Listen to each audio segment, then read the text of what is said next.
Hey guys, what's going on? It's Jack here. Now today I'm going to be covering a topic that a lot of people ask about all the time in my comments and my DMs. They say, Jack, can you do a video on like startup costs of Shopify? So I thought, why not just delve into it? It's not very complicated, so this video probably won't be very long. I'm going to show you guys the whole layout of what you would expect if you're looking to start dropshipping. Now, just keep in mind, it actually is a lot cheaper to start than a lot of other online businesses, especially compared to something like Amazon FBA. It's a fraction of the cost and it's a lot easier to start up. So that's why it's very, very attractive to a lot of people, the idea of dropshipping, because it doesn't take too long to learn, at least at the starting points of it anyway, and the startup cost is relatively low. So before I delve into this list, if you're new to the channel and you do like this video, make sure to give it a like and subscribe to the channel, maybe even hit the notification bell if you do enjoy. Because for me, that is what supports this channel the most, is if you just like it and give your feedback, even comment on it if you like. That for me gives the most support, and I would really appreciate it if you do enjoy it. Okay, one other thing that's not going to be included in this list is anything to do with transaction fees, whether this is through Shopify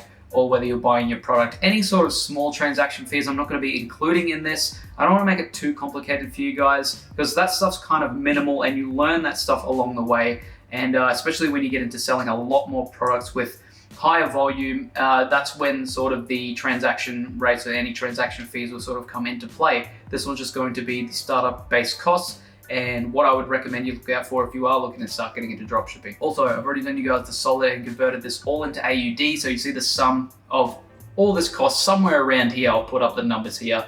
Let's get into it. Okay, first thing you're going to need is a Shopify trial. Now you can start off with either a 7-day or a 14-day trial, depending on what they're running at the time, but that is going to be about $38 per month. So that's just for the basic one. You can go, there's 2 tiers that are higher than the basic one, but you don't really need it when first starting out. So just stick to the $38 a month. That will give you everything you need, all the tools you need to build your website, and the ability to add any apps, which we'll get into later on, but that basically gives you everything. That's just your month-to-month subscription to have your website up, to use all the services that Shopify has. Now, the next one is going to be your domain name. Now, I've got this as a one-time purchase, but it's going to be about $20 per year, and that's just for your www.domain name. So I say one-time purchase because $20 per year, it's really nothing. Like, you can just add that on as like a per year cost if you really want to, but just for the beginning parts, we're going to be looking at, okay, what do we look at for the initial cost of investment? You're not going to look at a $20 purchase as like a yearly purchase. So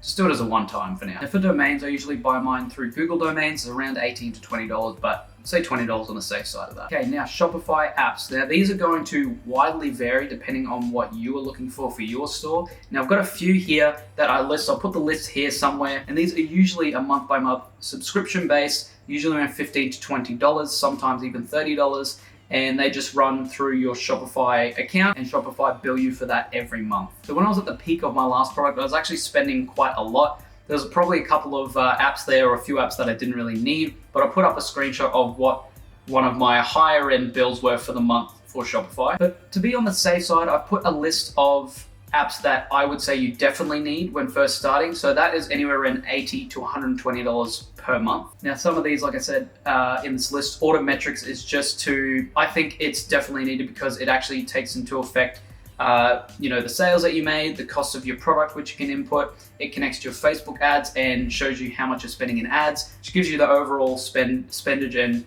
just, income versus expenses, and gives you the whole profit margin, and is very, very helpful to track, especially when you're getting more and more sales, each day, each week, each month. Another big one is Tractor, which I've got in the list, and that just allows you to track your shipments. Now, I know there's other ones that you can use. Tractor's the one that I'm the most familiar with at this point in time, and that just helps give you a tracking number for wherever your product's being sent from. Even if it's from China, you can actually connect those carriers, and then you can actually give your customer, if they ask for one, or you can set it to them automatically. Gives you a tracking number, a tracking ID, and you can send it to them through email, through automation, or wherever it may be. That one's definitely helpful to keep your customers informed. There's a couple other ones here like Cart Shaker and Consistent Cart. These are just things to help push more conversions, on your store. Just things like has shaker buttons, and then if someone leaves something in their cart, it has an email automation system as well. Very, very helpful to convert. Has helped me in the past personally. And then Ali Reviews is just to import your reviews. Again, very big for social proof. I would definitely recommend that one. And Currency Converter is a must. If you're only selling in one country, don't worry about it. But if you're selling in multiple, Currency Converter is good because it usually gives you a free version, which it has a limited amount of countries you can use. Free version is usually good.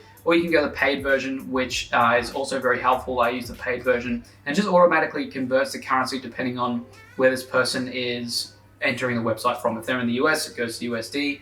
They're in Australia, it goes to AUD and all that. So they're definitely the apps that I would use, but again, like I said, it varies. But on the high end for this, especially when first starting, we'll just say about $120. And next big one is probably going to be the biggest cost out of all this startup. It's going to be your starting budget for Facebook ads. Now, you don't have to use Facebook ads. There are advertising options, other kinds of platforms, but I'm personally more familiar with Facebook ads, and I tend to start off with about $200 to $300 as a budget, and that's for me to test and launch my product. So I test using about $200 to $300, and I test that product and those ad sets for about 2 to 3 days. So I might not spend the full amount, but more than likely I will spend it. Now, this isn't guaranteeing you sales, but this is just something to look out for. One thing to note when it comes to these Facebook ads, advertising, you're not always guaranteed to make money. A lot of the time, I like to put myself in the mindset that, okay, I'm most likely gonna lose money when I first start a product. If I get sales, then cool, I can start to scale, but I'm in the mindset of, okay, I probably am going to lose money with this. So again, we're gonna go on the high end of this and say $300 for advertising. Okay, so we've got the full total startup costs, and then I'm gonna give you a rough monthly cost when you're first starting. This may look like a lot, like when you're first beginning, but I've got a little explanation that I'll say afterwards, which might help you get your mind around all of this. So the startup cost, I would say on the high end is $498, around $500. And that's for everything that I've listed here. Most of these here are going to be stuff that you definitely need. Some of these, like I said, a lot of the cost is in ads, and then again with ad spend. And a lot of the stuff to say, like Shopify apps, that is pretty much up to you on how much you want to spend, again with the advertisement. This is just like the budget that I'd recommend, and this is just the budget that I'd probably start with if I was starting basically from scratch with everything, with a Shopify account, with the domain name, with everything. That's probably around what you're looking at in the grand scheme of things. And then total monthly cost, say reoccurring stuff with apps, I put on the high end of around $180 as well. And again, this might look like a lot, and these are again just things that I recommend, but here's something that might make you see it in a little bit of a different light. Let's just say you start off with these monthly costs. You might not need all the apps straight away, but let's just say you've done this monthly cost of $180, or let's just say you started with around $500, but you've got reoccurring $180. The only thing that you need to think about when doing this is you need to only make $180 in profit per month. Only $180 in profit per month to cover your costs. And let's just say you could increase your advertising as well, you got to cover that, but let's just say after advertising costs and everything, you are left with this $180 in the cost of other things like apps and whatnot. Only need $180 to cover that cost, $180 profit. Now in the beginning, this might seem like a lot, but if you're selling a product that's $50 up, maybe $100 up, your profit margins are gonna grow, so keep that in mind as well. I personally don't bother with products that are under anything from $10 to $15 profit, because there's not enough leeway with your Facebook ad spend, with playing around with the prices and whatnot. There's not enough leeway there, and it ends up cutting your margins razor thin. Now, I know a lot of people like doing that, say they have a smaller profit margin, but they sell hundreds of thousands of units. I would personally prefer to be able to sell less, but have a higher profit margin, because at the end of the day, for me, it's like you don't have to sell as many units to get that profit. Now, one last thing to note, I know you see a lot of people that aren't talking about this when it comes to dropshipping, especially for beginners. One more thing to note is when you make an order on your Shopify store, there's usually a waiting period for your payout. So let's just say you've done Shopify payments where it goes directly to your bank account, or you could do PayPal depending on how the customer's paid. Usually if it's the first time doing this, you've got a few days wait. If it's in PayPal, maybe it's a bit more wait. So let's just say a few days to a week, maybe even a little bit longer for your payout to get to you. So let's just say customers bought your product for $50. You've ended up with $15 to maybe $20 profit. That'll be great, $15, $20 profit, cool. But you have to buy the product. So let's say the product is $10 to $15 or something. I'm not doing the math on this right now, but let's say that you've got to buy the product $10 to $15. You're most likely going to have to buy that product and be out of pocket until you get the payout, because your payout's not going to come straight away. It's not like you get the payment that goes directly into your bank account. There's usually a waiting period.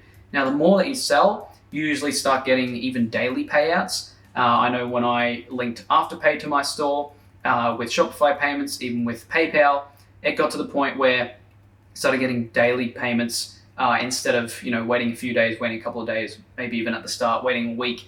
So that's just something to note there, is that there's a waiting period. So you're most likely going to be out of pocket with your first few sales, even for the first week or two. But that's pretty much it. That sums it up. I know it's not a very long video, but it's very, very basic, this stuff. If you do have any questions on the costs, or if you want to see any other kind of dropshipping informative videos, let me know. But I hope you enjoyed this one, guys. Stay safe out there, and I'll see you guys in the next one.